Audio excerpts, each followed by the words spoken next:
Thank the gentleman. We now go to the gentleman from Oregon, Mr. Bentz. Thank you, Mr. Chair, and thank all of you for being here. Ms. Temple, I'm trying to figure out if this is an issue of technology, that we can fix it, or a lack of enforcement, or something else. So tell me, as we listen to the exchange just previous to my questions, I'm a little bit unclear. So which is it?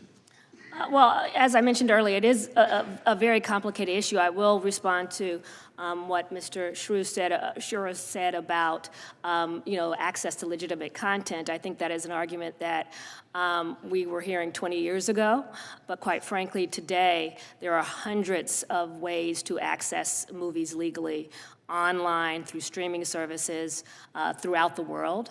So there are a wide variety of legitimate offerings for consumers, but piracy still exists. And what makes piracy so complicated and difficult is that technology does change, and we do have to keep laws updated to be able to address the changing technology. As I mentioned before, streaming piracy has become one of the most prolific types of piracy that we have out there. Also, it's cross-jurisdictional, again, so it's difficult to be able to attack the websites where they are. And I think Representative Liu was right when he said that probably the reason that the U.S. law enforcement has not gone after F-movies is because the website operators are in Vietnam. We do encourage law enforcement, and they do work together, but it sometimes takes time and years. And we also went to Vietnam, personally, I went to Vietnam to ask law enforcement to take action, but they have not done so yet. So if we had a solution in addition to the solutions, this is not a panacea. We don't think that site blocking alone is the only solution. We still engage in a lot of self-help, but if we had that additional tool of site blocking, that would allow us to be even more effective to combat piracy today, the way it occurs. Right, well, you take us directly to my question of what we should anticipate should the ISP folk come in. What are they going to say? Well, it's interesting because, in our experience overseas, where this has happened in 40 countries, we actually work collaboratively with the ISPs. So we have had great relationships and cooperative relationships with the ISPs because they understand that this is a process that is not overly burdensome to them. It's a process also that they are engaged in.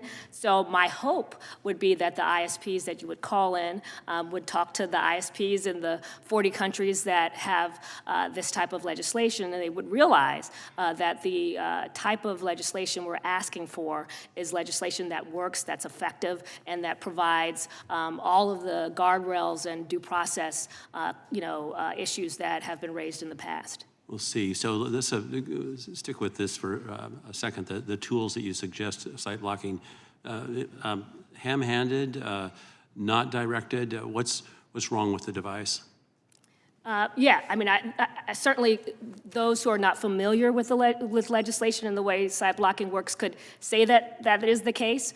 But in our experience, for the last 10 years, that is just not true. The way that site blocking works is, in all of the jurisdictions in which we operate, there is a very specific process. First, to assess whether the website is actually dedicated exclusively to infringement. Does it on occasion not get it right? In our experience. Is it perfect? Well, no law is perfect. So I can't say, I'm not talking about the law, I'm talking about the technology. In our experience, as I said, we do not see instances of over-blocking or in anticipating a difference of opinion, Mr. Schurz, maybe you can answer the question. Yeah, so I think there are a number of examples cited in my testimony and others that we can provide where these architectural level solutions have gone wrong. Now, if we're talking about this one site that we've seen, and this remedy that's being proposed would only be available against that site, then that's one situation.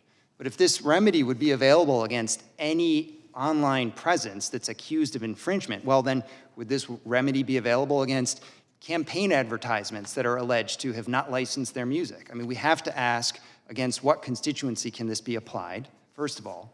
And then secondly, what's the potential collateral damage? I mean, it may not be remembered, but 10 years ago, due to miscalibration, I understand, of IT, the digital service Spotify was blocked in this building, right? So mistakes happen, and we need to ensure that the remedies are properly scoped for the problem.